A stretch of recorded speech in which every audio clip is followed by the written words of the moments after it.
This is a video I put together of my guild, Rampage, killing Professor Putricide in Icecrown Citadel on the 25-player heroic difficulty setting.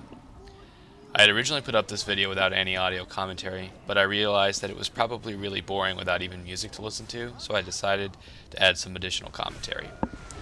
I won't really talk about what's going on here that you shouldn't already know from the normal version, such as how the abomination works, what the ooze and the cloud do, and how malleable goo and poison gas work, etc. I'm assuming you already know all these things. We usually wait until the A-bomb is up until we actually pull, just to assure that the person doing this job will be able to use its 3 abilities.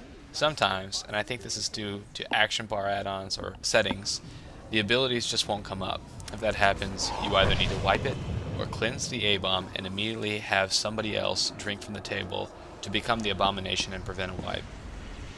So one thing that's different is the Unbound Plague. A good way to think of this is as Hot Potato, which is a game that some kids play when growing up. If you've never heard of it, then disregard this analogy since it won't be helpful to you. Basically, you get a debuff that you have to pass from player to player, but on Molten it doesn't work 100% correctly, so what most people do is simply pass it to the abomination, which you shouldn't be able to do on retail, and then let it remain there. If they ever fix it, and I hope they do, you'll want to avoid getting it in melee and let the range pass it around amongst themselves. But for now, it's easier to just let it go to the abomination. The next big difference is that at 80% and 30%, he won't stun you anymore. Instead, he's going to summon both one ooze and one cloud at the same time. Due to this, you need to be able to control when you push him. You don't want to bring him to these thresholds with an ooze or a cloud already up. This will make your job a lot more difficult. Instead, call for a stop in DPS if you are close to having either an ooze or a cloud come up and you think the phase transition might overlap.